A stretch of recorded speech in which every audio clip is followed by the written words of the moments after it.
शङ्करं शङ्कराचार्यं केशवं बादरायणं सूत्रभाष्यकृतौ वन्दे भगवन्तौ पुनः पुनः। ईश्वरो गुरुरात्मेति मूर्तिभेदविभागिने व्योमवद्व्याप्तदेहाय दक्षिणामूर्तये नमः। मङ्गलं दिशतु मे विनायको मङ्गलं दिशतु मे सरस्वती।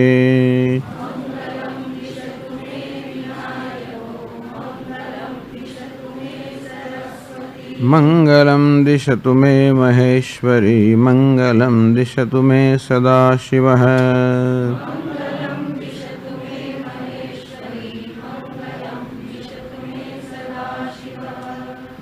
विश्वं दर्पणदृश्यमाननगरे तुल्यं निजान्तर्गतं पश्यन्नात्मनि मायया बहिर्भूतं यथा निद्रया। यः साक्षात् कुरुते प्रबोधसमये स्वात्मानमेवाद्वयम् तस्मै श्रीगुरुमूर्तये नमः। इदं श्रीदक्षिणामूर्तये। भूब्रह्मां शननो नीलो मर्महर् नाथो हिमांशुः पुमान् इत्याभाति चराचरात्मकमिदं यस्यैव मूर्त्यष्टकम्। नान्यत्किञ्चन विद्यते विमृशतां यस्मात् परस्माद्विभोः तस्मै श्रीगुरुमूर्तये नमः। इदं श्रीदक्षिणामूर्तये।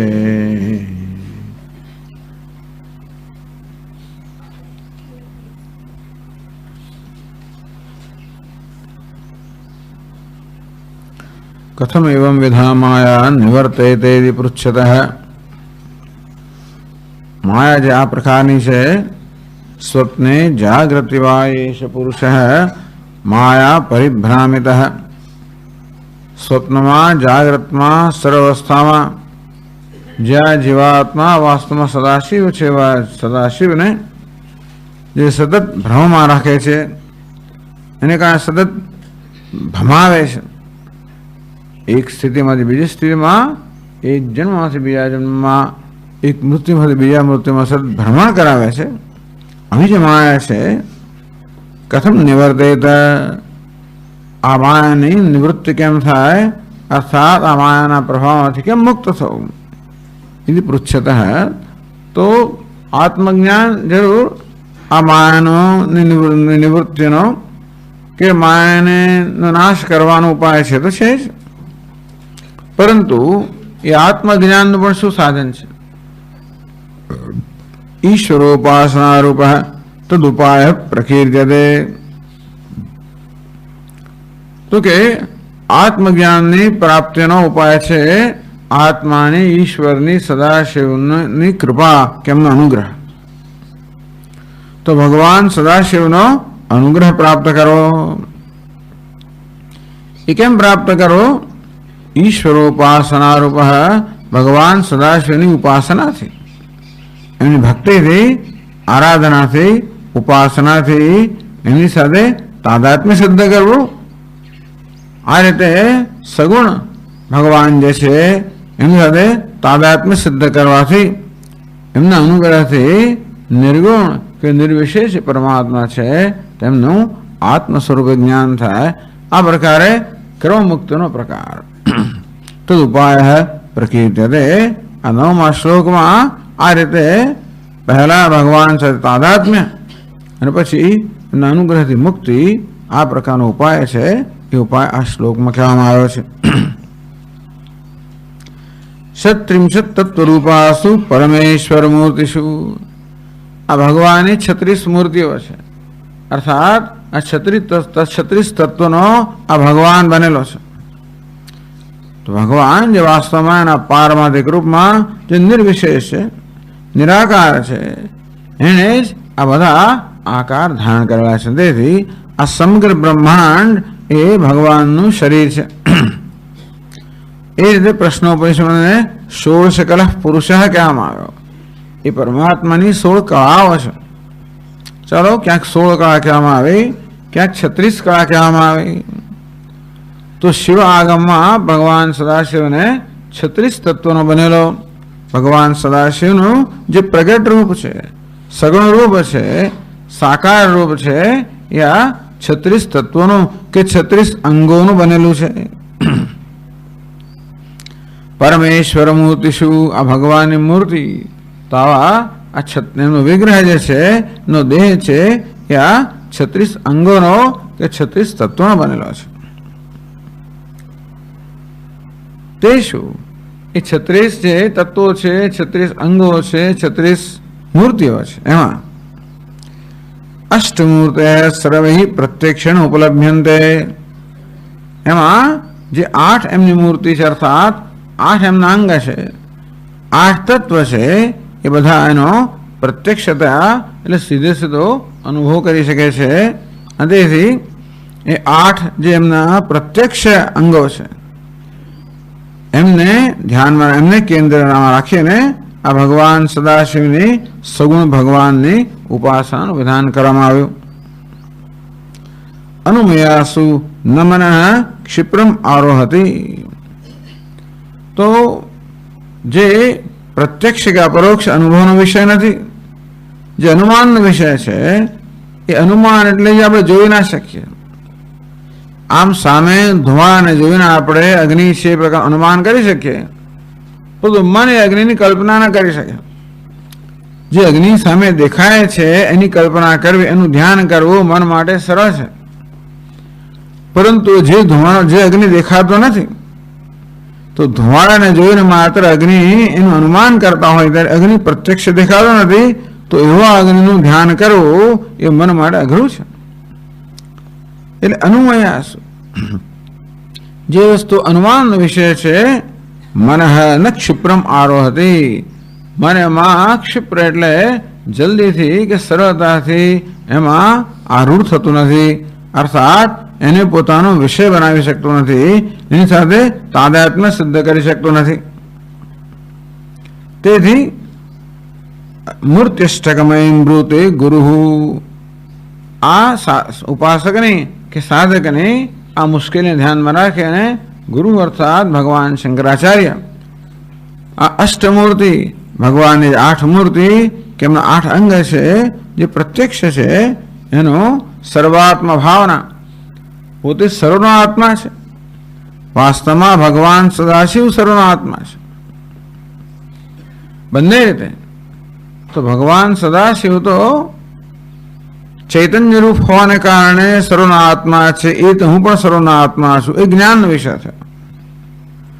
પણ ભગવાન સદાશિવ જે સાકાર કે સગુણ છે, એ પણ સર્વવ્યાપક હોવાને કારણે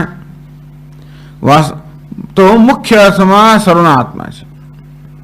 સગુણ રૂપે પણ ભગવાન મુખ્ય અર્થમાં સર્વનો આત્મા છે.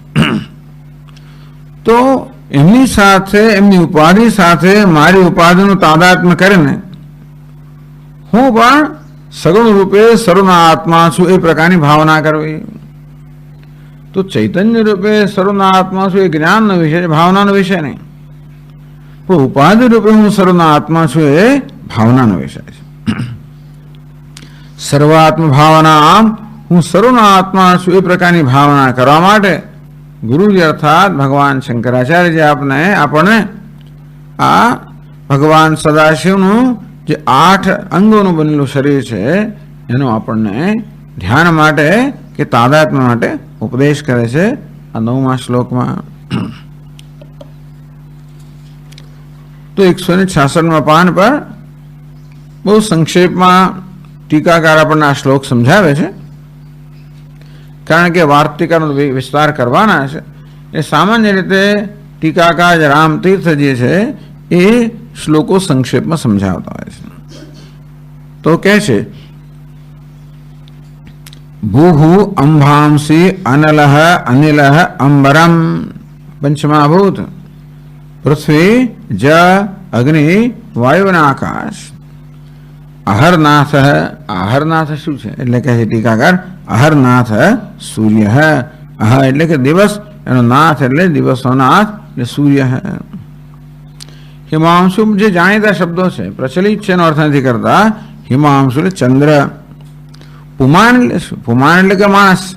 પુમાન ત્રૈલોક્યાંતર્યામી પુરુષ. પુમાન અર્થ કરવામાં આવ્યો પુરુષ અર્થાત ચૈતન્ય જે ત્રૈલોક્યનો અંતર્યામી છે.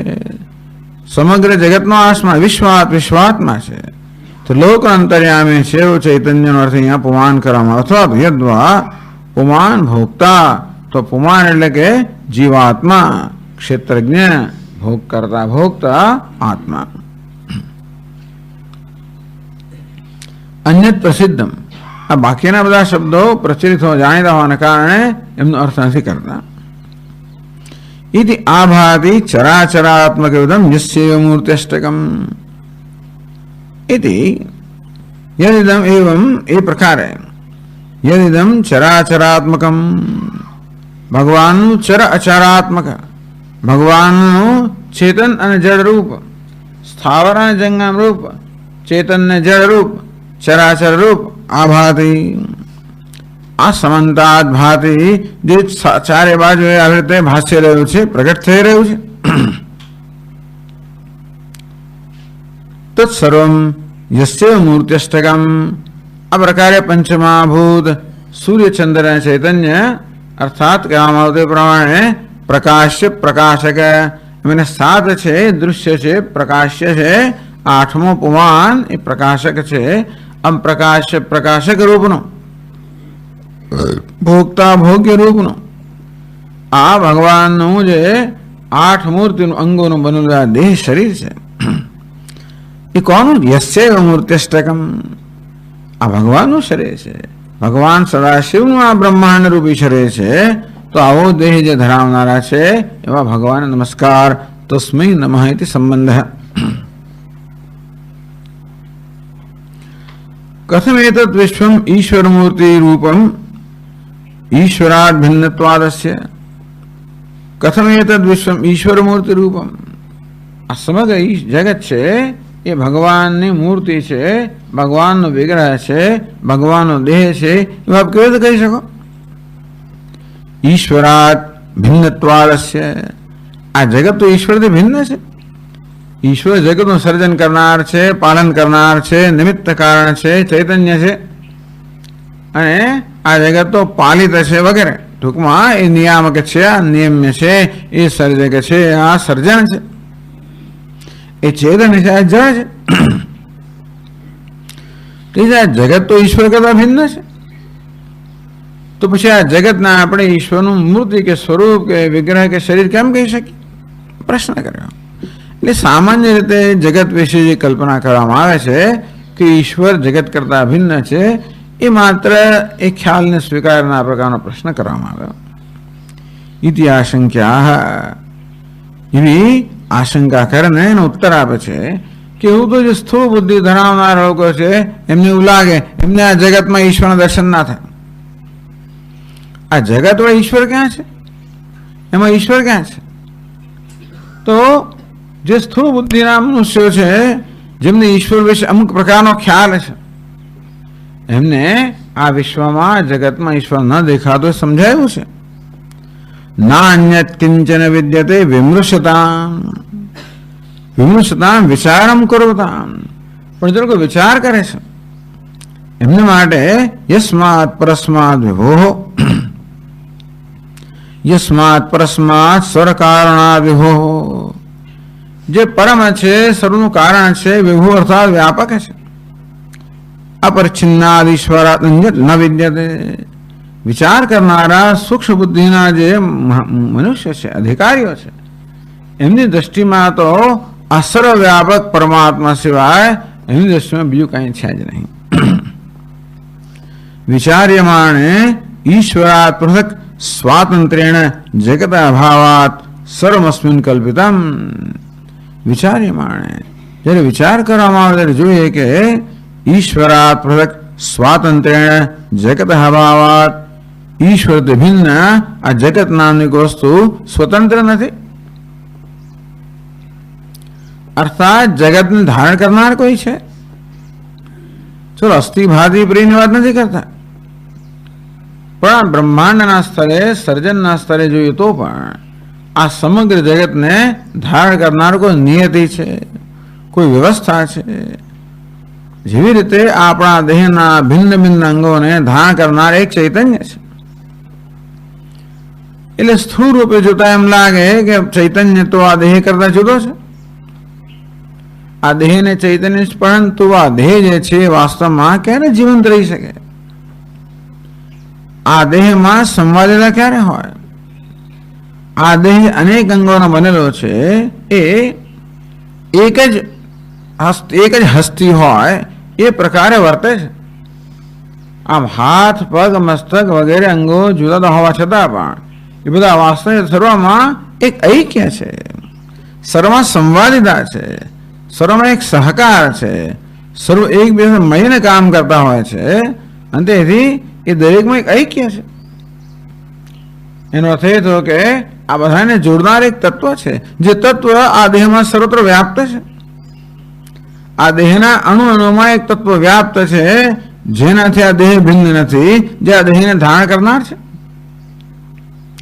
વિચાર્યમાણે ઈશ્વરાત પૃથક સ્વાતંત્ર્યેણ જગત અભાવાત, અને તેથી આ દેહમાં સર્વ અંગમાં, સર્વત્ર, સર્વકોષમાં વ્યાપ્ત જે તત્વ છે, એના વગર આ દેહ હોઈ ના શકે, જીવંત ના હોઈ શકે, ચેતન ના હોઈ શકે, હોઈ જ ના શકે. અને તે રીતે ભૌતિક રીતે પણ, એટલે ઈશ્વર જે નિર્વિશેષ છે, નિરાકાર છે, તો અતીત છે, પરંતુ એ જ ઈશ્વર જ્યારે આ દેહમાં, પ્રકૃતિમાં પ્રતિબિંબિત થાય, એક તો અપરા પ્રકૃતિ કહી, પરા પ્રકૃતિ કહી, અને પરાના પરા બંનેથી પર પ્રકૃતિ કહી. અક્ષર પુરુષ કહેવામાં આવ્યો, અક્ષર પુરુષ કહેવામાં આવ્યો, અને ક્ષર અક્ષર બંનેથી પર પુરુષોત્તમ કહેવામાં આવ્યો. આ પુરુષોત્તમ છે ભગવાન કે ભાઈ અક્ષર પુરુષ કહો. ક્ષર અર્થાત જે પરિવર્તનશીલ કે નશ્વર જગત છે, એ રૂપમાં હું જ છું. એ નશ્વર જગતને ધારણ કરનાર શાશ્વત જે માયા છે, એ રૂપમાં પણ હું છું. વાસ્તવમાં એ સર્વથી પર છું, પણ લોકત્રયમાં આવિશ્ય બિભર્તિ અવ્યય ઈશ્વર. આ ત્રણેય લોકમાં ક્ષર અને અક્ષરમાં બંનેમાં પ્રવેશ કરીને ધારણ કરનારો ઈશ્વર છે. આ રીતે પરમાત્મા જે ચૈતન્ય સ્વરૂપ છે, માયામાં પ્રતિબિંબિત થાય, એ તો માયામાં પ્રવેશ કરે, એ તો માયાને ધારણ કરે. આમ અધિષ્ઠાન રૂપે તો અધ્યારોપને ધારણ કરે, પરંતુ એ માયામાં પ્રતિબિંબિત થયેલો જે ચૈતન્ય ચિદાભાસ, એ રૂપે પણ માયા ધારણ કરે છે, એ રૂપે સત્તા સ્ફૂર્તિ પ્રદાન કરે છે. એટલે ઈશ્વર પણ જ્યારે માયાની જ સત્તા ધારણ કરે, ભગવાન પણ મિથ્યા રૂપમાં આવે અથવા વ્યવહારિક ધારણ કરે, ત્યારે વ્યવહારને ધારણ કરી શકે ને. ભગવાન જ્યારે પોતાની પારમાર્થિક સત્તામાંથી ઉતરી આવે ને વ્યવહારિક સત્તા ધારણ કરે, આમ પ્રકૃતિની સત્તા ધારણ કરે, ત્યારે જ વાસ્તવમાં પ્રકૃતિ સાથે એ જોડાઈને જગતનું સર્જન કરી શકે. બાકી ઉપર બેઠો તો કઈ ના કરી શકે. એટલે જેને પુરુષ અને પ્રકૃતિ કહે, બંને સત્તા સમાન છે. ભગવાન સદાશિવ તો પુરુષ અને પ્રકૃતિ બંનેથી પર છે.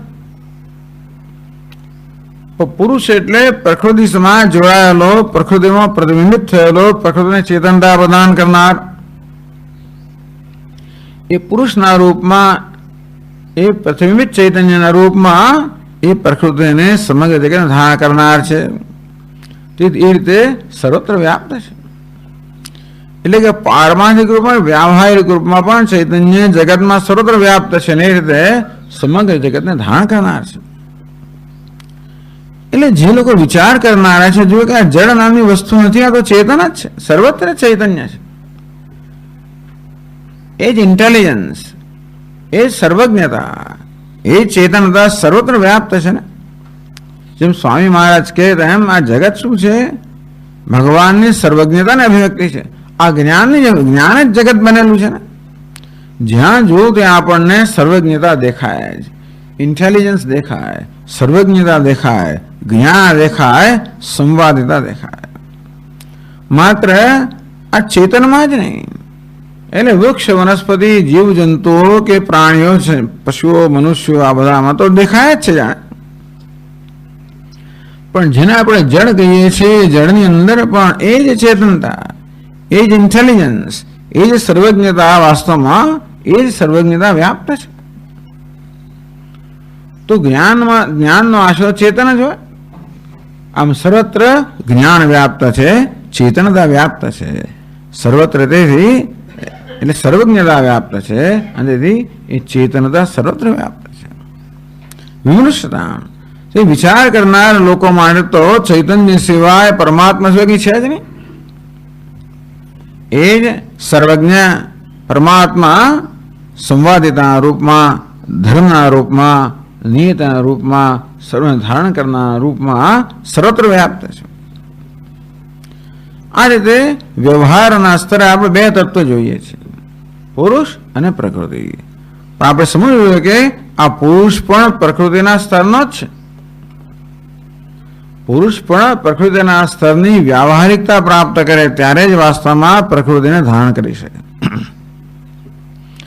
એટલા જ માટે 7મા અધ્યાયમાં ભગવાને પોતાની પરા પ્રકૃતિને જીવ રૂપામ મહાબાહો યયેદમ ધાર્યતે જગત અપરાયમ ઇતસ્ત્વન્યામ વિદ્યાત પ્રકૃતિમ વિદ્યાત પ્રકૃતિમ વિદ્યમે પરામ, મારી પરા પ્રકૃતિ. આ તો અષ્ટમૂર્તિ જે છે ભગવાનની, ભૂમિરાપો નલો વાયુ ખમ મનો બુદ્ધિરેવ છે અહંકાર મેં ભિન્ના પ્રકૃતિ અષ્ટધા. એ અષ્ટધા પ્રકૃતિ અપરેયમિદસ્ત્વન્યામ પ્રકૃતિ વિદ્યમે પરામ જીવ રૂપામ મહાબાહો યયેદમ ધાર્યતે જગત. હે મહાબાહુ, આ જીવ રૂપ અર્થાત ચૈતન્યથી આ સમગ્ર જળ પ્રકૃતિ ધારણ કરાયેલી છે. એતદ્યોનિની ભૂતાની સર્વાણી તે ઉપધારે. સર્વભૂત છે અર્થાત જગતમાં જે કંઈ છે એ તો યોનિની આ બે પ્રકૃતિ, અપરા પ્રકૃતિ અને પરા પ્રકૃતિ બંનેની યોની છે, કારણ છે. યાવત સંજાયતે કિંચિત સત્વમ સ્થાવરજંગમમ ક્ષેત્ર ક્ષેત્રજ્ઞ સંયોગાત તદ્વિદ્ધિ ભરતર્ષભ. હે ભરતર્ષભ, જગતમાં જે કંઈ અસ્તિત્વ ધરાવે, સત્વમ એટલે કે અસ્તિત્વ ધરાવનાર છે આ ક્ષેત્ર અને ક્ષેત્રજ્ઞ, એટલે કે અપરા અને પરા પ્રકૃતિ, પ્રકૃતિ અને પુરુષ. એ જ બધું પ્રકૃતિ પુરુષમ ચૈવ વિદ્યનાદિ ઉભાવપી વિકારાંશ ગુણાંશૈવ વિદ્ધિ પ્રકૃતિ સંભવામ કાર્યકારણ કર્તૃત્વે હેતુ પ્રકૃતિ ઉચ્યતે પુરુષ સુખ દુઃખાનામ ભોક્તૃત્વે હેતુરુચ્યતે. ભોગતા, આમ ભોગતા અને ભોગ્ય બંને મળીને બધું જગત બનેલું છે. અને તેથી આ ભોગતા એટલે કે પરમાત્મા સર્વત્ર વ્યાપ્ત છે. આ સર્વત્ર એની જ અભિવ્યક્તિ છે, એનાથી અન્ય કાંઈ જ નથી. વિચાર્યમાણે ઈશ્વરાત પૃથક સ્વાતંત્ર્ય જગત અભાવાત. જ્યારે વિચાર કરવામાં આવે ત્યારે જોયું કે ઈશ્વર, એનાથી આ જગત જેને કહેવામાં આવે છે એ સ્વતંત્ર નથી. ઈશ્વર જગતમાં પુરુષ રૂપે સર્વત્ર વ્યાપ્ત છે. સર્વમસ્મિન કલ્પિતમ. અને આ રીતે અધિષ્ઠાન રૂપે આ જગત ઈશ્વરને કલ્પિત છે અને અધ્યારોપના સ્તરે પણ વાસ્તવમાં ઈશ્વર આ જગતમાં સર્વત્ર વ્યાપ્ત છે. અસ્યૈવ શરીરમ. તેથી આ જળ અને ચેતન બનેલું આ સમગ્ર જગત એ ભગવાનનું શરીર છે, ભગવાનનું દેહ છે. ભગવાન જ આ રૂપમાં પ્રગટ થયેલો છે. યત તદો અન્વય પૂર્વત યસ્મૈ તસ્મૈ. આ પ્રકારે આવો જ ભગવાન છે. યસ્યૈવ મૂર્ત્યષ્ટકમ. જે ભગવાનનું જ અષ્ટમૂર્તિ રૂપ વિગ્રહ છે. તસ્મૈ શ્રી ગુરુમૂર્તે. એવા ગુરુમૂર્તિ ભગવાન દક્ષિણામૂર્તિ નમસ્કાર. આ પ્રકારે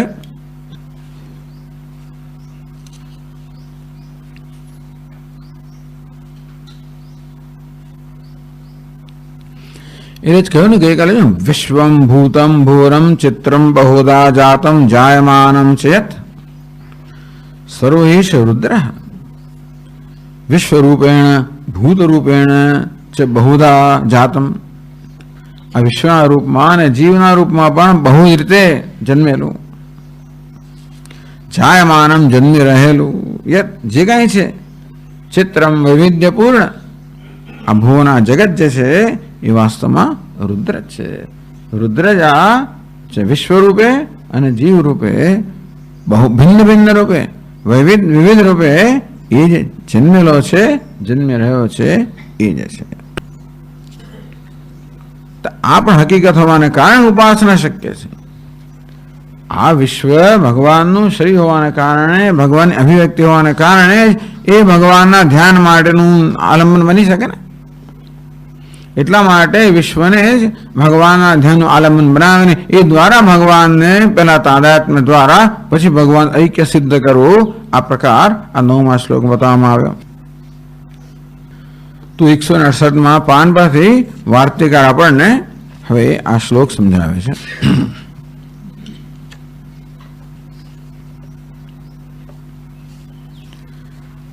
अस्य एवं सिद्धांत टीकाकार अस्य तात्पर्यतः व्याख्यान प्रपंचनम आरभते.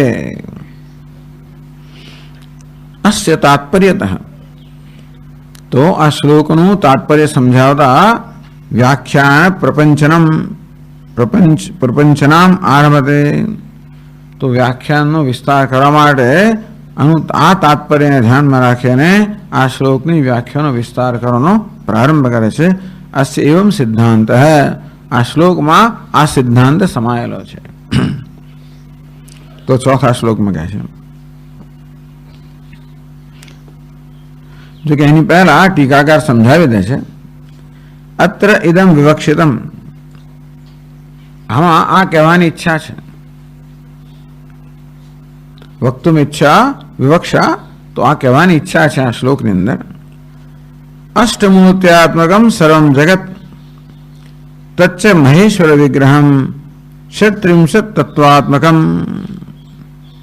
અષ્ટમૂર્ત્યાત્મકમ સર્વમ જગત, આ સમગ્ર જગત છે એ અષ્ટમૂર્તિ આત્મકમ એટલે અષ્ટમૂર્તિ સ્વરૂપ છે. 8 મૂર્તિનું, 8 વિગ્રહોનું કે 8 અંગોનું બનેલું છે. તચ્ચ મહેશ્વર વિગ્રહમ, આ ભગવાન મહેશ્વર છે, એમનો વિગ્રહ છે, એમનો દેહ છે, એમનું શરીર છે. ષટ્ત્રિંશત તત્વાત્મકમ, 36 તત્વોનું બનેલું છે. તચ્ચ દ્વિવિધમ, એ પણ દ્વિવિધ છે, 2 પ્રકારનું છે. આધિદૈવમ અધ્યાત્મમ ચૈતે, આ ભગવાનની અભિવ્યક્તિ છે જે 8 અંગની બનેલી છે કે 36 તત્વની બનેલી છે. એ ભગવાનની અભિવ્યક્તિ 2 પ્રકારની છે. અધિદૈવમ અધ્યાત્મ છે. અધિદૈવમ એક તો દેવતાના સ્તરે અર્થાત સમષ્ટિ સ્તરે, અધ્યાત્મ છે આત્માના અર્થાત વ્યષ્ટિ સ્તરે. તો ભગવાનની આ 2 પ્રકારની અભિવ્યક્તિ છે, સમષ્ટિ સ્તરે અને વ્યષ્ટિ સ્તરે. અર્થાત સમષ્ટિમાં જે છે એ જ વ્યષ્ટિમાં છે. આ વ્યક્તિમાં પણ એ જ વસ્તુઓ છે જે સમગ્ર બ્રહ્માંડમાં છે. આ એક સિદ્ધાંત છે. એવો સિદ્ધાંત છે.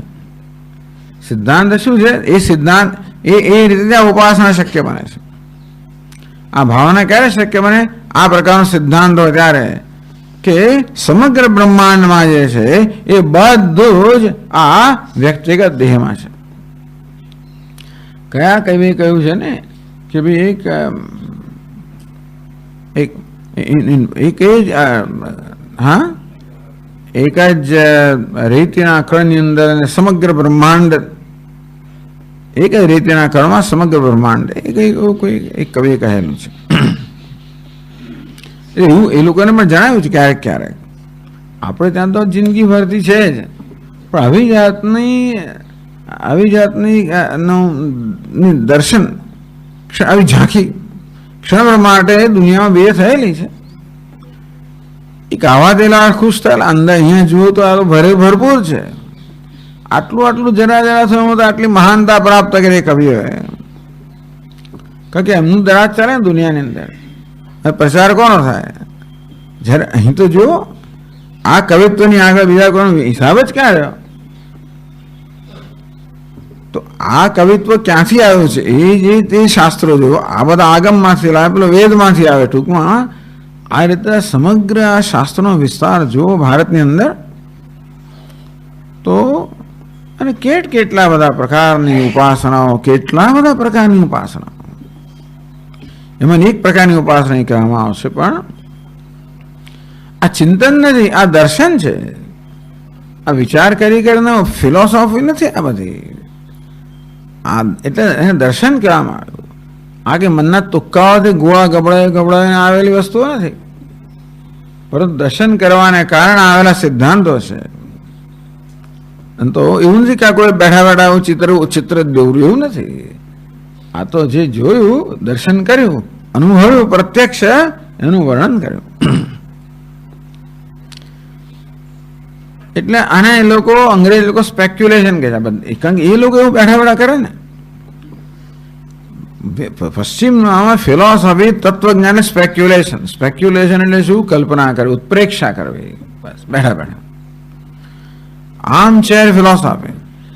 એ દેશ, એ દુનિયાની અંદર તત્વજ્ઞાન ને જીવનનો કોઈ સંબંધ નહીં. એ પહેલા જુદા ને આ જુદું.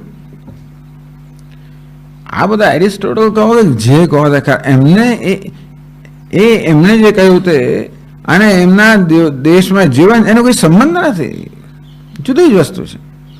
આપણે એવું નથી. આ ફિલોસોફી એટલે નથી આપણે કહેતા, આ તો જીવન છે. એપિક એ લોકો, એપિક એટલે પેલો હોમર જે હોય તો એ ક્યાં? આપણે એવું નથી. આ રામ ને કૃષ્ણ આપણા કે એપિક એટલે કઈ દુનિયા કઈ સ્વર્ગમાં નથી, આપણા જીવનમાં વણાઈ ગયેલા છે.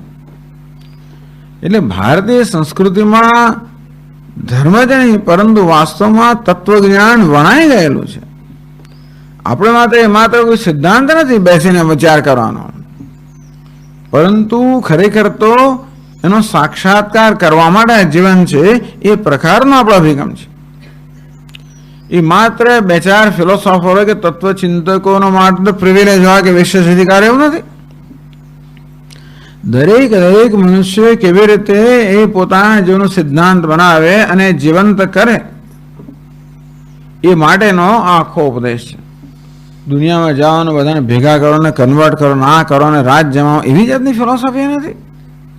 પેલા લોકો શેને માને છે? આખી દુનિયામાં જઈને કેમ બધા પર પ્રભાવ પાડીને બધાને પોતાના કાબુમાં લેવા, આ ધર્મનો આ સિદ્ધાંત છે. ત્યાં આગળ એવું નથી. અહીંયા આગળ જેને આવું હોય તો આવે, બધાનો સ્વીકાર છે. પણ એટલે આ વસ્તુની મહાનતાની આપણને કલ્પના પણ નથી. તો એટલે કે અત્ર અસ્ય એવમ સિદ્ધાંત, આનો આ પ્રકારનો સિદ્ધાંત શું છે? ભાઈ તચ્ચ દ્વિવિધમ. આ ભગવાન મહેશ્વર છે ને અભિવ્યક્તિ આ બે પ્રકારની છે. અધિદૈવમ અધ્યાત્મમ છે. એ જ ભગવાન મહેશ્વર જે છે એ આ બ્રહ્માંડના રૂપમાં પ્રગટ થયો છે. એ જ ભગવાન આ વ્યક્તિગત રૂપમાં પ્રગટ થયેલો છે. તત્રાદ્યમ એમ જ અધિદૈવ અર્થાત સમષ્ટિ જે અભિવ્યક્તિ છે. બ્રહ્માંડમ ચતુર્દશ ભુવનાત્મકમ. ભગવાનની જે સમષ્ટિ અભિવ્યક્તિ છે એ 14 ભુવનની બનેલી છે. દ્વિતીયમ પિંડાત્મકમ. અને આ બીજી અભિવ્યક્તિ છે એ પિંડ અર્થાત આ વ્યક્તિગત દેહની રૂપી અભિવ્યક્તિ છે. તો આધિદૈવિક કે સમષ્ટિ અભિવ્યક્તિ છે એ આ ચતુર્દશ ભુવનમાં બનેલા બ્રહ્માંડના રૂપમાં છે. અને બીજી જે આધ્યાત્મિક અર્થાત વ્યક્તિના સ્તરે અભિવ્યક્તિ છે, વ્યષ્ટિના સ્તરે એ આ દેહની બનેલી છે. એ તયો કાર્યકારણ રૂપેણ અભેદાદ. કઈ બ્રહ્માંડ કારણ છે, એ સમષ્ટિ કારણ છે, વ્યષ્ટિ કાર્ય છે, ઉપાદાના કારણ અને કાર્યમાં અભેદ અનન્યતા કહેવું છે ખરેખર તો. એટલે પણ અભેદ કહો, અનન્યતા, એ બેમાં ભેદ નથી. સમષ્ટિ બ્રહ્માંડ અવયવાન સર્વાન વ્યષ્ટિપિંડ અવયવેશુ સંપાદ્ય. આવું છે એટલા માટે સમષ્ટિ બ્રહ્માંડ અવયવાન. આ સમષ્ટિ બ્રહ્માંડ છે એ જે અવયવોનું બનેલું છે, 36 અવયવોનું બનેલું છે. સમષ્ટિ બ્રહ્માંડ કે ભગવાનનું સમષ્ટિ દેહ છે એ 36 અંગોનો 36 અવયવોનો બનેલો છે. તે રીતે ભગવાનનો જે વ્યક્તિગત દેહ છે એ પણ એ જ 36 અવયવોનો કે તત્વનો બનેલો છે. અંતેથી સમષ્ટિ બ્રહ્માંડ અવયવાન સર્વાન વ્યષ્ટિપિંડાવયવેષુ સંપાદ્ય વિકલ્પાય સંપત્તિ ઉપાસના. સંપત્તિ એટલે નીચલી કે અલ્પ વસ્તુ પર મહાન વસ્તુનો દ્રષ્ટિ કરવી. જેવી રીતે શાલિગ્રામ પર ભગવાન વિષ્ણુની દ્રષ્ટિ કરવી. અંતે રીતે આ પિંડ જે છે વ્યક્તિગત આપણો દેહ છે એ તો નાનકડો છે, અલ્પ છે, તુચ્છ છે. આખી દુનિયામાં એનો કોઈ વિષાદ જ નથી. મગતરું ના કહેવાય, મગતરું એવું મોટું પડે. બ્રહ્માંડમાં આપણે ગેલેક્સી જ અંદર દેખાય નહીં તમને, એમાં આપણો સૂર્યમંડળ દેખાય નહીં, એમાં પૃથ્વી ક્યાં દેખાય, એમાં કાયાવરણ ક્યાં દેખાય, એમાં આ ક્યાં દેખાવાનું હતું. એટલે અતિ તુચ્છ છે જો આમ આપણે વ્યાપકતાની દ્રષ્ટિએ જોવા જઈએ તો. છતાં પણ આટલા નાનકડા પિંડની અંદર એ જ બધા અંગો છે, તત્વો છે જે આ સમગ્ર બ્રહ્માંડમાં છે. એટલા જ માટે આપણા દેહના જે 36 તત્વો કહો કે 8 અવયવ 8 તત્વો કહો, એના પર આ બ્રહ્માંડના 8 તત્વોનો અધ્યારોપ થાય, દ્રષ્ટિ થાય. એ પ્રકારની દ્રષ્ટિનું નામ સંપત્તિ કે સંપત. સમષ્ટિ બ્રહ્માંડ અવયવાન, સમષ્ટિ બ્રહ્માંડના જે અવયવો છે 36 અવયવો કહો કે 8 કહો, સર્વાન વ્યષ્ટિપિંડાવયવેષુ સંપાદ્ય એ બધાને વ્યષ્ટિના સ્તરે જે 36 કે 8 અવયવો છે એના પર એ બ્રહ્માંડના અવયવોની દ્રષ્ટિ કરવી. મારા મસ્તક પર ભગવાનના મસ્તક, મારું આ ભગવાનનું મસ્તક છે, મારા ચરણ ભગવાનના ચરણ છે, એટલે કે હું આ મારું મસ્તક એ સ્વર્ગ છે, મારા ચરણ એ પૃથ્વી છે, અને આ મારું શરીર અંતરિક્ષ છે. એવી જાતની દ્રષ્ટિ. એટલે અંતરિક્ષ સાથે પોતાના મધ્ય દેહનું તાદાત્મ્ય, સ્વર્ગ સાથે પોતાના મસ્તકનું તાદાત્મ્ય, પૃથ્વી સાથે પોતાના ચરણનું તાદાત્મ્ય, આવી રીતે 3 લોક સાથે તાદાત્મ્ય. અહીં એવી રીતે કહેવામાં આવે છે, પણ આ રીતે એટલે કહે છે કે ભાઈ વ્યષ્ટિ પિંડ અવયવ સંપાદ્ય પિંડાવયવિનમ છે બ્રહ્માંડ અવયવી આત્મના સંપાદ્ય. અને પછી અવયવી 8 અવયવો છે. અવયવી એટલે અવયવ ધરાવનાર, એટલે કે આ પિંડ. તેમાં સમગ્ર બ્રહ્માંડ અવયવો ધરાવનાર અવયવી, અવયવી એટલે કે અવયવ ધરાવનાર સંપાદ્ય. તો આ રીતે આ પિંડ છે, બ્રહ્માંડ છે, એ પ્રકારે એટલે પહેલા દરેક અવયવ પર, દરેક વ્યષ્ટિ અવયવ પર સમષ્ટિ અવયવની દ્રષ્ટિ, અને એ રીતે વ્યષ્ટિ પિંડ પર સમષ્ટિ બ્રહ્માંડની દ્રષ્ટિ. પછી મહેશ્વરમ તદાત્મતયા અનુગતમ ધ્યાયન, એ જ મહેશ્વર જે રીતે સમગ્ર બ્રહ્માંડમાં વ્યાપક છે એ જ મહેશ્વર આ વ્યષ્ટિપિંડમાં અવયવીમાં વ્યાપક છે. એટલે પછી તો હવે પછી વ્યષ્ટિ સમષ્ટિનો ભેદ રહેતો નથી ને. આ વ્યષ્ટિ પર સમષ્ટિની દ્રષ્ટિ કરવામાં આવે અને વ્યષ્ટિમાં જે મહેશ્વર વ્યાપ્ત છે એ ચૈતન્ય, એ જ મહેશ્વર આ સમષ્ટિમાં જે વ્યાપ્ત છે એ જ વ્યષ્ટિમાં વ્યાપ્ત છે. તેથી મહેશ્વરમ તદાત્મતયા અનુગતમ ધ્યાયન, આ પિંડમાં અનુગત સર્વત્ર વ્યાપ્ત મહેશ્વર છે, ચૈતન્ય છે, એ પ્રકારે ધ્યાન કરે ને. એટલે આમાં એવું કરવામાં આવ્યું કે આપણો આ પિંડ દેહ, આ આપણો વ્યષ્ટિ દેહ છે, એમાં સમષ્ટિ બ્રહ્માંડની દ્રષ્ટિ કરવામાં આવી, અને વ્યષ્ટિ દેહનો આત્મા છે એ સમષ્ટિનો આત્મા નથી. હું આ સમષ્ટિનો આત્મા છું, આ હું સમષ્ટિ દેહ છું, અને એમાં વ્યાપ્ત હું સમષ્ટિ આત્મા છું, મહેશ્વર છું. અહીં પણ આ વ્યવહારના સ્તરની વાત છે.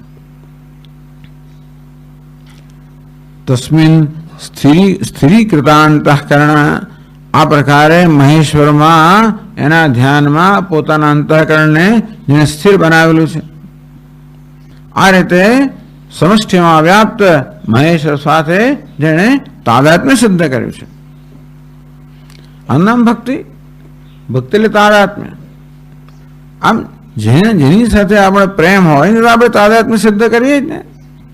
ભક્તિનો સિદ્ધાંત છે કે પ્રેમનો સિદ્ધાંત છે કે પ્રેમના પાત્ર સાથે તાદાત્મ્ય સિદ્ધ થાય તો જ ભગવાને પ્રેમ કરે. જુદા જુદા જ રહેવું એવું તો નહીં ને.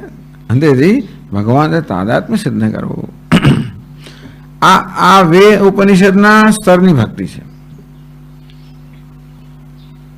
તો જેમ આપણે તાદાત્મ્ય સિદ્ધ કરીએ ઈશ્વર સાથે તેમ તેમ આપણો અહંકાર વિસ્તૃત થતો જાય ને. આ વ્યષ્ટિમાં તાદાત્મ્ય જેમ જેમ છોડતા જઈએ તેમ તેમ સમષ્ટિમાં તાદાત્મ્ય થાય ને. એમને તો ન જ થાય ને. આ રીતે આપણો અહંકાર વિસ્તૃત થતો જાય અને ઈશ્વર સાથે તદાકાર થતો જાય. એટલે પછી ઈશ્વરનો અનુગ્રહ જેની સાથે તાદાત્મ્ય હોય એનો અનુગ્રહ પ્રાપ્ત થાય છે. તત્પ્રસાદાત ભગવાન જોયું કે આ તો એણે પોતાની જાતને છોડી દીધી અને મારી જાત જે થઈ ગયો એટલે એનો પ્રસાદ મળે ને. તે સામ્ય અનુકંપાર્થમ અહમ અજ્ઞાનજમ. ભગવાન કહે છે કે એમના પર અનુકંપાથી પ્રેરાઈને તત્પ્રસાદાત તસ્યૈવ નિર્વિશેષમ તત્વમ. તો સવિશેષ તત્વ સાથે આપણે આ જ વાત ખતોબને કહેવામાં આવે. અસ્તિત્વોપલબ્ધવ્ય તત્વભાવેન ચોભયો અસ્તિત્વોપલબ્ધસ્ય તત્વભાવ પ્રસિદ્ધિ છે. આમ સગુણ બ્રહ્મ સાથે તાદાત્મ્ય સિદ્ધ કરવાથી નિર્ગુણ બ્રહ્મનો આપણને અનુગ્રહ પ્રાપ્ત થાય અને એ રીતે આપણને જ્ઞાન પ્રાપ્ત થાય. તત્પ્રસાદાત તસ્યૈવ નિર્વિશેષમ તત્વમ. એ જ મહેશ્વરનું જે નિર્વિશેષ તત્વ છે. પૂર્વ શ્લોકૈ અષ્ટભિ પ્રતિપાદિતમ. આગળના 8 શ્લોકોમાં જેનું પ્રતિપાદન કરવામાં આવ્યું છે તો મહેશ્વરનું જે નિર્વિશેષ રૂપ છે એ મહેશ્વરની કૃપાથી એ નિર્વિશેષ રૂપનો આત્મરૂપે સાક્ષાત્કાર કરીને જ્ઞાન પ્રાપ્ત કરીને કૃતકૃત્યો ભવતી ઇતિ. અને આ રીતે આ સિદ્ધાંત છે ઉપાસનાનો. આ સિદ્ધાંત જે 9મા શ્લોકમાં કહેવામાં આવ્યો કે સગુણની ઉપાસનાથી નિર્ગુણ તત્વના અનુગ્રહથી નિર્ગુણ તત્વનો સાક્ષાત્કાર થાય છે. આ વેદાંતની એટલે આ પણ સ્વીકૃત પ્રક્રિયા છે. ટૂંકમાં જ્ઞાન પ્રાપ્ત કરવાની પ્રક્રિયા છે કે ઈશ્વરની સાથે તાદાત્મ્ય દ્વારા ઈશ્વરના અનુગ્રહથી જ્ઞાન પ્રાપ્ત થાય છે. એટલે ભક્તિયોગ 12મા અધ્યાય વગેરેની અંદર આ પ્રકારનો સિદ્ધાંત. ત્યાં 12મા અધ્યાયમાં સગુણ બ્રહ્મની જ વાત છે. ખરે સગુણ ભક્તિની વાત છે. અને એમાં એટલા માટે નિર્ગુણ જે છે એની આરાધનાની થોડી નિંદા કરવામાં આવી કે ભાઈ ક્લેશો દિગતરસ્તેષામ અવ્યક્તા સત્યચેતસામ અવ્યક્તા હે ગતિર દુઃખમ દેહવદ્ભિ આપ્યતે. અંતો દેહમાં અભિમાન ધરાવનારા માટે આ અવ્યક્ત અર્થાત જે નિર્વિશેષ તત્વ છે એનું અનુસંધાન બહુ કઠિન છે. યદુ સર્વાણી કર્માણી મયી સંન્યસ્ય મત્વ. તો કેવી રીતે ભગવાન જે સમષ્ટિ છે તાદાત્મ્ય કેમ કરવું એનો ઉપાય ભગવાને કર્મયોગ કહ્યો. એટલે પોતાનું કર્મ અર્પણ કરતા કરતા ભગવાનની સાથે તાદાત્મ્ય સિદ્ધ કરવું. યતઃ પ્રવૃત્તિ ભૂતાનામ યેન સર્વેદમ તત્વ સ્વકર્મણાત્મભ્યર્ચ સિદ્ધિ નથી. પોતાના કર્મ દ્વારા ભગવાનની અર્ચના કરતા કરતા જે તાદાત્મ્ય સિદ્ધ કરવું એ જાતની સિદ્ધિ. એની કૃપાથી એનું જ્ઞાન પ્રાપ્ત થાય. આ પ્રકારનો સિદ્ધાંત એટલે મયી એવ મનાધત્સ્વ મયી બુદ્ધિ નિવસિષ્યસે મયી એવ અત ઉર્ધ્વન સંશય. તારું મન અને બુદ્ધિ બંને તું મારી સાથે એમાં તદાકાર બનાવ. તું મારો પ્રવેશ કરશે એમાં કોઈ સંશય નથી. તો આ બધું જે આજે આ સિદ્ધાંત કયો સંક્ષેપમાં તદેત સર્વમ ક્રમેણ દર્શાયતી. હવે આ સિદ્ધાંત છે ને એ વાર્તિકકાર ક્રમથી આપણે દર્શાવશે. વિરાળ ઇત્યાદિના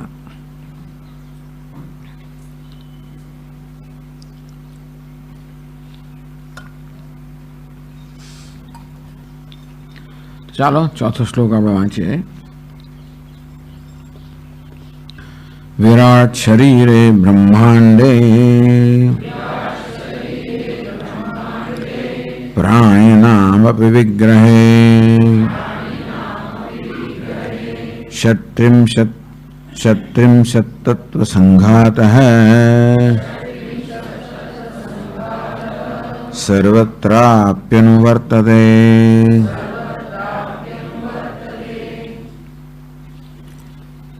विराट शरीर ब्रह्मांडे आ ब्रह्मांड जे विराट નું શરીર છે, સગુણ બ્રહ્મનું શરીર જે બ્રહ્માંડ છે,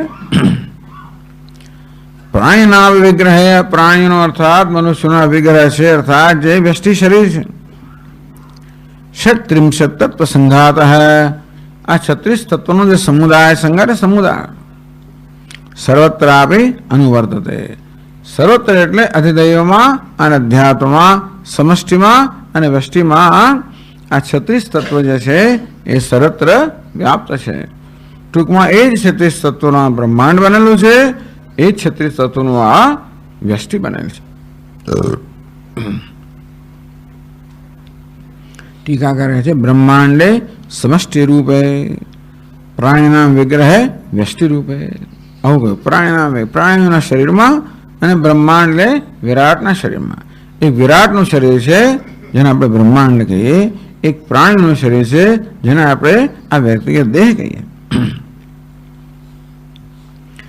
ષટ્ત્રિંશत् તત્વાની 36 તત્વો દ્વિતીય શ્લોકોલ્લાસે વિવૃતાની, આ બીજા શ્લોકના ઉલ્લાસમાં જેનો વિસ્તાર કરવામાં આવે છે એ 36 તત્વો. એટલે 52 પાના પર જોવાની જરૂર નથી, કારણ કે આ ટીકાકાર અહીંયા જણાવી દીધું છે. પંચભૂતાની, પંચ પ્રાણાહ, ચતુર્દશ ઇન્દ્રિયાણી, પંચ મહાભૂત, પંચ પ્રાણ, 14 ઇન્દ્રિયો ગઈ, 5 જ્ઞાનેન્દ્રિયો, 5 કર્મેન્દ્રિયો, અંતઃકરણ ચતુષ્ટ, એમ કરીને 14 કરણ કયા. મહાન, કાલ, પ્રધાનમ, માયા, વિદ્યા, પુરુષેદિ ષટ, જે આ પૌરાણિક લોકોએ કયા. પહેલા 24 તત્વો સાંખ્યોએ કયા, બાકીના 6 તત્વો પૌરાણિક લોકોએ કયા. પછી બીજા 6 તત્વો વળી પાછા આ શૈવાગમમાં કહેવામાં આવ્યા. બિંદુ નાદો એટલે બિંદુ અને નાદ, શક્તિ શિવ, શક્તિ અને શિવ, શાંતાતીત એટલે શાંત અને અતીત, ઇતિ ષટ. આ 6 કેટલા થયા? 36. એવમ ષટ્ત્રિંશत् તત્વાની, આ પ્રકારે 36 તત્વો. યાની શૈવાગમે પ્રસિદ્ધાની, જે 36 તત્વો શૈવાગમ એટલે શૈવ સિદ્ધાંતના આગમોમાં એમના શાસ્ત્રોમાં પ્રસિદ્ધ છે. તાની સર્વત્ર, એ બધા જ પિંડે બ્રહ્માંડે અનુવર્તન ઇત્યર્થ. આ 36 છે એ સમગ્ર બ્રહ્માંડમાં અને વ્યક્તિગત પિંડમાં પણ વ્યાપ્ત છે, સર્વત્ર રહેલા છે, વિદ્યમાન છે. નહીં પિંડ બ્રહ્માંડાતિરિક્તમ કિંચિત અસ્તિ, બસ આ વ્યષ્ટિ ને સમષ્ટિ કે બ્રહ્માંડ છોડીને બીજું કઈ રહ્યું નહીં. તદપી અષ્ટમૂર્તિ વ્યતિરિક્તમ નાસ્તિ, અને આ 36 જે છે એનો 8 મૂર્તિમાં સમાવેશ થઈ જાય છે. તો આ 36 નો વળી પાછો 8માં સમાવેશ કરી દીધો, અને તેથી એનો અર્થ એ થયો કે 8 મૂર્તિથી કે 8 વિગ્રહથી કે 8 તત્વથી અન્ય બાકી કંઈ રહ્યું નહીં. વ્યષ્ટિ સમષ્ટિનો બધાનો સમાવેશ 8 તત્વોમાં થઈ ગયો. આ રીતે હવે પછી 8 તત્વો પર ધ્યાન કેન્દ્રિત કરે. હવે 36 ની વાત નહીં કરે, હવે 8 ની વાત કરશે, કારણ કે 8માં 36 નો સમાવેશ થઈ ગયો. જેમ આપણે 3 લોક કહીએ કે ભાઈ 14 લોક કહો, તો આ 14 નો 3માં સમાવેશ કેમ કરે? એમ કહે કે ભાઈ આ સ્વર્ગ કહ્યું એટલે પૃથ્વી, અંતરિક્ષ ને સ્વર્ગ. સ્વર્ગમાં ઉપરના બધા લોક આવી જાય, પૃથ્વીમાં બધા નીચેના લોક આવી જાય, એમ કરીને 3માં 14 નો સમાવેશ થઈ શકે. તે રીતે 8માં આ 36 નો સમાવેશ થઈ શકે. આ પ્રકારે પહેલા પિંડ અને બ્રહ્માંડ છે એનું સામ્ય બતાવ્યું કે 36 તત્વો કહો કે 8 તત્વો કહો, એ સમાન રીતે બ્રહ્માંડમાં અને પિંડમાં વ્યાપેલા છે. પછી આગળ કહે છે બીજા શ્લોક 5મા શ્લોકમાં,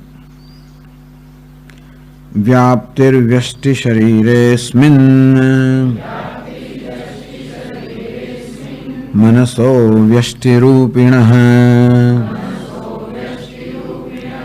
तस्मात् सर्वात्मकमिदं स्वशरीरं विचिन्तयेत्।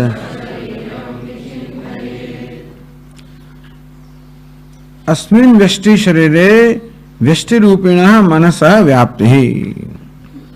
હવે આગળ અસ્મિન વ્યષ્ટિ શરીરે આ પહેલા સ્થૂળ દેહની વાત કરી, હવે સૂક્ષ્મ દેહની વાત કરે છે. પહેલા જે આપણને જે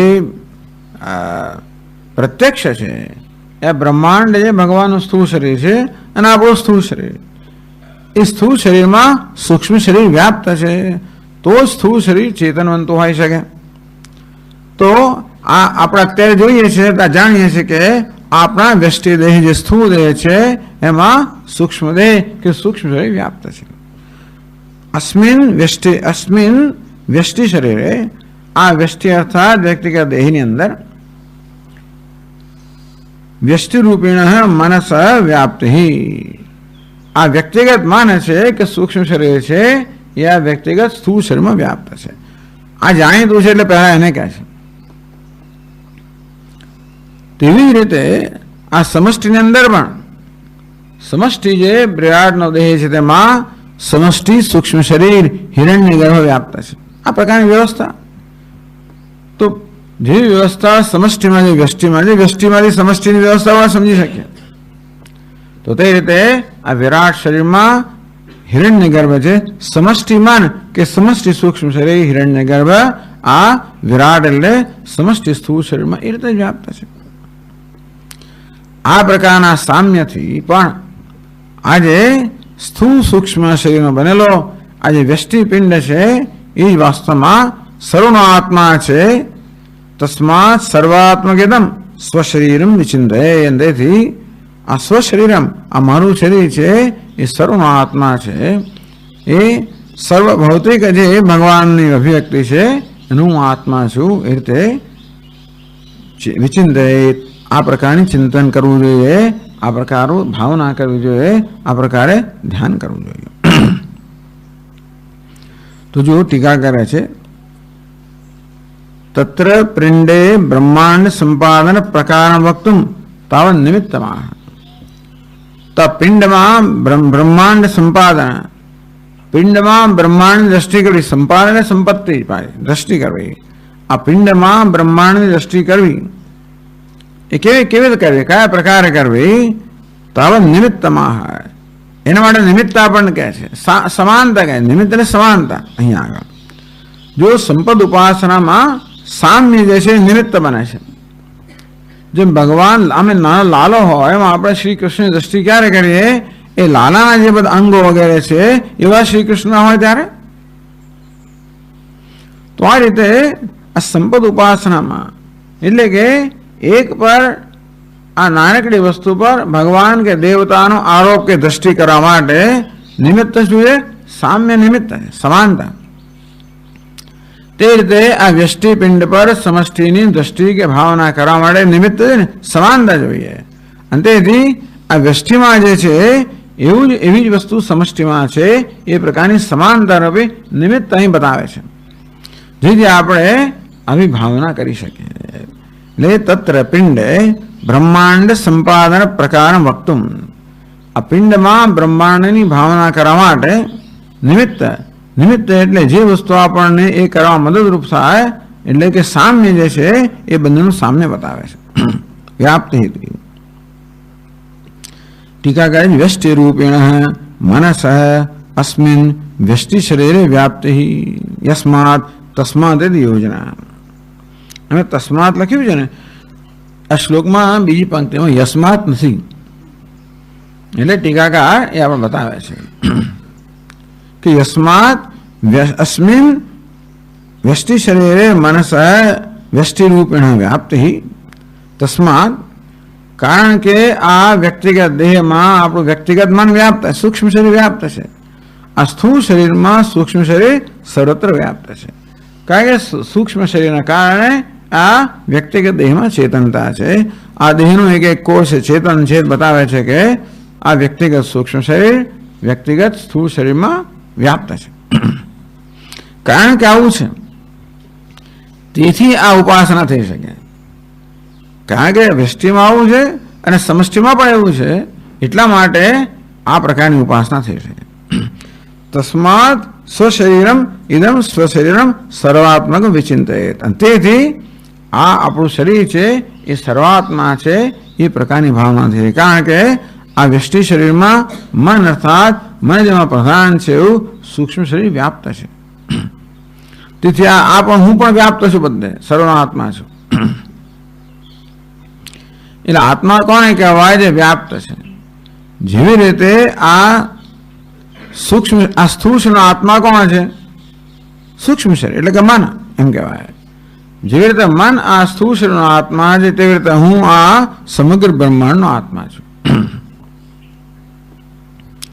હવે આમાં આ ટીકાકાર કહે છે તે એતે સર્વે સમાહ સર્વ અનંતાહ વાંગ મન પ્રાણાન પ્રમાણ પ્રાણાન અનુક્રમ્ય ઉપક્રમ્ય હિરણ્યગર રૂપેણ આમનાતા મનસ વ્યાપકત્વમ. આ તો બૃહદારણ્યક ઉપનિષદમાં આ પ્રકારની ઉપાસના કહેવામાં આવી. પેલું સપ્તાન્નનું પ્રકરણ જે છે કે આ તો પિતાએ 7 અન્ન આ સમષ્ટિ રૂપી 7 અન્ન ઉત્પન્ન કર્યા. એ 7માં 3 અન્ન પોતાના માટે રાખ્યા. કયા 3 અન્ન પોતાના માટે રાખ્યા? ત્રીની આત્મને અકુરુદ. આ 3 જે છે અન્ન એ પોતાના માટે રાખ્યા. મનોવાચમ પ્રાણહેતી. આ મન વાન પ્રાણ છે એ 3 અન્નને પોતાના માટે રાખ્યા. આ વ્રીહ્ય વગેરે એક સાધારણ અન્ન છે, પ્રાણીઓ માટે છે. આ દૂધ છે માત્ર પેલા પશુઓ માટે છે, એ પ્રકારે કહ્યું. અને પછી આહુતિ અને આહુતમ પ્રહુતમ એટલે આ બે જે છે એ દેવતાઓ આપણે રાખ્યા દર્શ પૂર્ણમાસ વગેરે માટે. એટલે આ 4 થયા અને બાકીના 3 જ રહ્યા. જે મનો વાચમ પ્રાણ, આ મન વાણી પ્રાણ છે એ આ પિતાએ પ્રજાપતિએ પોતાને માટે રાખ્યા. એટલે ઉપાસનાની આ રીત છે. મનસા પશ્યતિ શૃણોતિ વિજાનાતિ. આ મન વડે મન છે એ કેવી નક્કી કરે? મન છે નક્કી કેવી કરે? ત્યાં કહે છે અન્યત્ર મનાભુવમ ના શ્રવસમ અન્યત્ર મનાભુવમ ના દૃષ્ટમ. હું બેધ્યાન હતો, મારે સાંભળ્યું નહીં, બેધ્યાન હતો, મારે જોયું નહીં. એ જ બતાવે છે કે આપણે ક્યારે સાંભળી શકીએ, ક્યારે જોઈ શકીએ? જ્યારે મનનું ધ્યાન હોય ત્યારે. એટલે મનથી જ માણસ જુએ છે, સાંભળે છે, બધું મનથી કરે છે. વાણી કઈ છે? જે કે શબ્દ છે, ધ્વનિ છે, વાણી છે. અને આ પ્રાણ પાન વ્યાન ઉદાન સમાન છે, એ જ વાસ્તવમાં પ્રાણ છે. પ્રાણ એ બધા રૂપમાં વ્યક્ત થયેલો છે. આ રીતે આ મન વાણી અને પ્રાણની વ્યાપ્તિ એ આ આધ્યાત્મિક સ્તરે આ 3 વ્યાપ્ત છે બતાવો. પહેલા બૃહદારણ્યમાં શું કર્યું કે મન વાણી અને પ્રાણ જે છે ને એ કેવી રીતે આપણા અધ્યાત્મ એટલે વ્યક્તિત્વમાં વ્યાપ્ત કેવી રીતે છે કે ભાઈ અહીંયા જે કંઈ જાણવામાં આવે છે, જોવામાં આવે છે, સાંભળવામાં આવે છે, આ બધું મન વડે થાય છે. અહીં જે કંઈ બોલવામાં આવે છે, શબ્દ છે, વાણી વડે થાય છે. અહીં જે બધું આ શ્વાસોશ્વાસ બધી ક્રિયાઓ એવું પ્રાણ વડે છે. અને એ રીતે આ મન વાણી પ્રાણ છે એ આ વ્યક્તિગતમાં સર્વતમાં વ્યાપ્ત છે. તે ખરેખર જોવા જઈએ તો તેથી અયમ આત્મા વાંગમય મનોમય પ્રાણમય. આત્મા ખરેખર તો વાણીનો, મનનો અને પ્રાણનો બનેલો છે. કારણ કે આ 3 વડે જ બધું થાય છે. એ રીતે આ 3ની વ્યાપ્તિ પહેલા આધ્યાત્મિક એટલે કે વ્યક્તિગત સ્તરે બતાવી. પછી આદિભૌતિક કહે છે કે ભાઈ ત્રયો લોકાહ અયમ લોક અંતરિક્ષ લોક અસૌ લોક. આ પૃથ્વીલોક, અંતરિક્ષલોક, સ્વર્ગલોક. આ વાણી છે એ પૃથ્વીલોક છે, મન છે અંતરિક્ષલોક છે, પ્રાણ છે સ્વર્ગલોક છે. 3 વેદ ઋગ્વેદ, યજુર્વેદ, સામવેદ. આ વાણી છે ઋગ્વેદ છે, મન છે યજુર્વેદ છે, પ્રાણ છે, સામવેદ છે. ત્રણ પ્રકારના જીવો, ત્રણ ચેતન, દેવતાઓ, પિતૃઓ, મનુષ્યો. આ વાણી છે એ દેવતા છે, આ મન છે એ બધા પિતૃઓ છે, અને આ પ્રાણ છે બધા મનુષ્યો છે. કેવી રીતે ત્રણ આધિભૌતિક જગતમાં વ્યાપ્ત છે? આ ત્રણ આધ્યાત્મમાં વ્યાપ્ત છે આગળ બતાવ્યું. પછી આ ત્રણ આ પંચમહાભૂતના બધા જગતમાં વ્યાપ્ત છે બતાવે છે. પછી પિતા, માતા અને પ્રજા. તો વાણી છે, પિતા છે, આ મન છે, માતા છે, પ્રાણ છે, પ્રજા છે. વિજ્ઞાતમ, વિજિજ્ઞાસ્યમ, અવિજ્ઞાતમ. જે જાણેલું છે, જે જાણવાનું છે, જે અજાણ્યું છે. આ વાણી છે એ વિજ્ઞાત છે, મન છે વિજિજ્ઞાસ્ય છે, અને પ્રાણ છે અવિજ્ઞાત છે. આ તો બતાવ્યું કે આધિભૌતિક જગતમાં પણ આ ત્રણેય વ્યાપ્ત છે. આ આધિભૌતિક જગત પણ આ ત્રણનું જ બનેલું છે. પછી આધિદૈવિક ત્રણ દેવતાઓનું, એ પણ વાણી, મન અને પ્રાણ. તો આ પૃથ્વી જે છે, આ વાણી છે, પૃથ્વીનું શરીર છે, અને અગ્નિ એના દેવતા છે. આ વાણી વાસ્તવમાં પૃથ્વીના રૂપમાં ફેલાયેલી છે, અને અગ્નિ વાણીનો દેવતા છે ને, એ અગ્નિ સૂક્ષ્મ શરીર છે, અને આ પૃથ્વી છે સ્થૂળ શરીર છે. એ વાણી જ એ રીતે પૃથ્વીના અગ્નિ રૂપમાં રહેલી છે, આ દેવના રૂપમાં. આ મન જે છે એ વાસ્તવમાં સ્વર્ગના રૂપમાં છે, અને આદિત્ય એમાં વ્યાપ્ત દેવતા છે. આ પ્રાણ છે એ જળના રૂપમાં છે, ચંદ્રમાનો દેવતા છે. આ પ્રકારે આ ત્રણથી આધિદૈવિક જગત પણ બનેલું છે. આ પ્રકારે કેવી રીતે આ મન, વાણી અને પ્રાણ, અધ્યાત્મ, અધિભૂત, અધિદૈવ, આ ત્રણમાં વ્યાપ્ત છે. આ સર્વ એમનું જ બનેલું છે.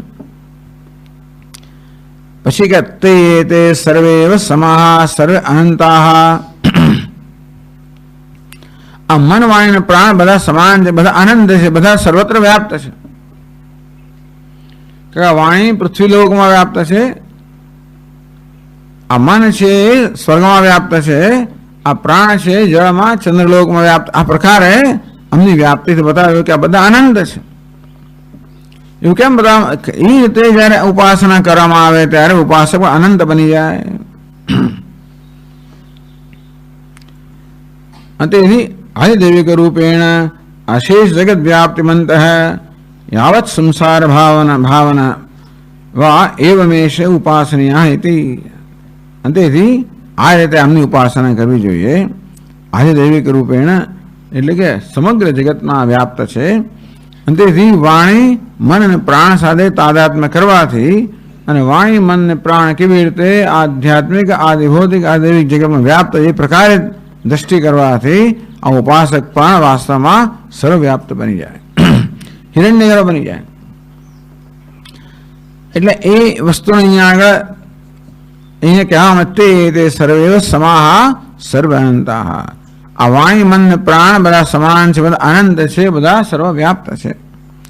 ઇતિ વાંગમાં પ્રાણાન અનુક્રમે કે ઉપક્રમ. આ રીતે વાણી, મન અને પ્રાણ જે છે એની પ્રારંભ કરીને હિરણ્યગર્ભ ઉપર આમના એ બધા કેવા હિરણ્યગર્ભ છે, સમષ્ટિ છે. એટલે આ પૃથ્વી અને પછી આ સ્વર્ગ અને આ જળ શરીર છે, અને અગ્નિ, આદિત્ય અને ચંદ્ર દેવતા છે, એટલે સૂક્ષ્મ શરીર છે. અને તો આ ત્રણે વાસ્તવમાં આ ત્રણેયનું આવી રીતે શરીર સમષ્ટિ શરીર છે, અને આ દેવતાઓ રૂપી સૂક્ષ્મ શરીર છે. અને તેથી આ ત્રણ કેવા હિરણ્યગર્ભ છે.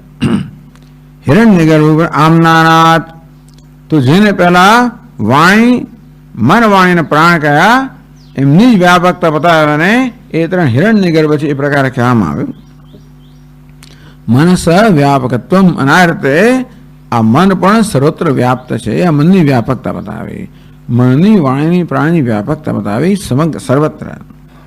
એટલે આ મન જેવી રીતે અહીંયા આગળ આ વ્યષ્ટિ દેહમાં વ્યાપ્ત છે, તે રીતે સમષ્ટિ હિરણ્યગર્ભ આ વિરાટ દેહમાં વ્યાપ્ત છે. આ વાણી અને પ્રાણી જેમ વ્યાપ્ત છે તેમ સમષ્ટિ પ્રાણી, સમષ્ટિ પ્રાણ વિરાટમાં વ્યાપ્ત છે. તો આ વ્યક્તિગત વાણી મન ને પ્રાણની સમષ્ટિ વાણી મન ને પ્રાણ રીતે જ્યારે ઉપાસના કરવામાં આવે ત્યારે આ મનુષ્ય હિરણ્ય ગર્ભ તાદાત્મ્ય સિદ્ધ કરે. આ પ્રકારની ઉપાસના ઉપનિષદમાં પ્રસિદ્ધ છે. એટલા માટે અહીં ઉપાસના કહેવામાં આવી આ ગુરુજી વડે એમ કહી શકાય. એટલે કહે છે ટીકાકાર, હિરણ્ય ગર્ભ રૂપેણ આમનાનાથ મનસ વ્યાપકત્વ. આ રીતે મનસ એટલે કે આ સૂક્ષ્મ શરીર છે એ સર્વત્ર વ્યાપ્ત છે, કારણ કે એ હિરણ્ય ગર્ભ, એને હિરણ્ય ગર્ભ કહેવામાં આવે.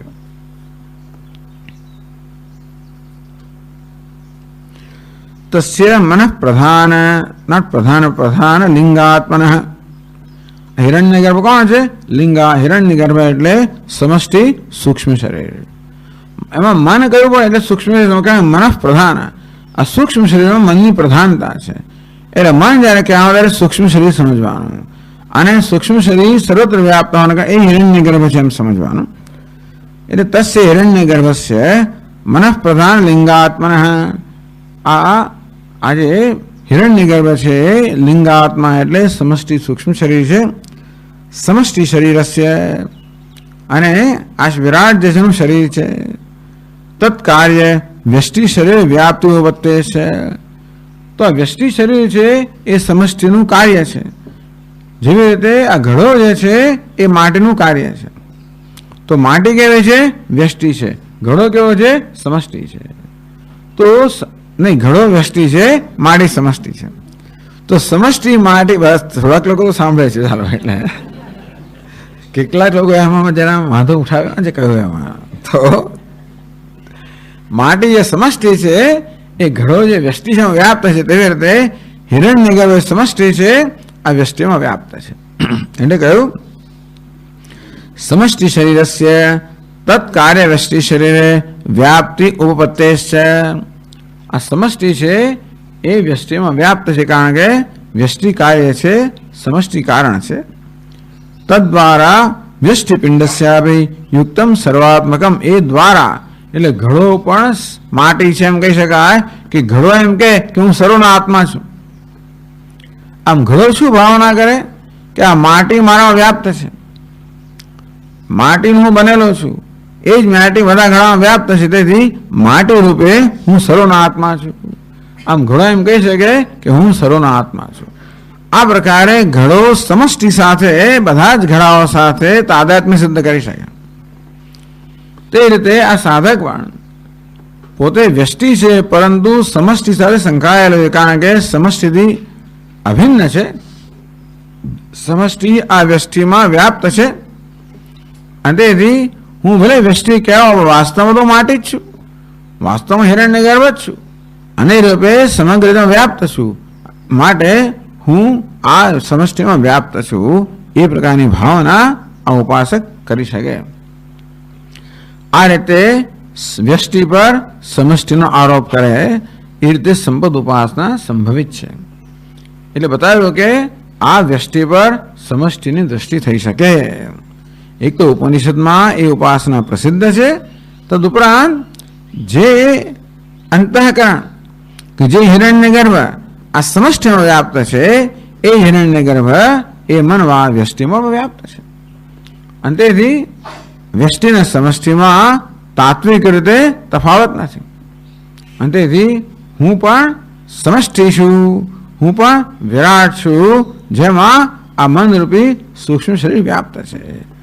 આમ વ્યાપ્તિની સમાનતાથી આ વ્યષ્ટિ પર સમષ્ટિનો અધ્યારોપ કરવામાં આવે કે દ્રષ્ટિ કરવામાં આવે. કહ્યું તે પ્રમાણે આ દ્રષ્ટિ માટે ભાવના વડે સમાનતા જોઈએ. તો મૂર્તિમાં આપણે ભગવાનની ભાવના ક્યારે કરી શકીએ?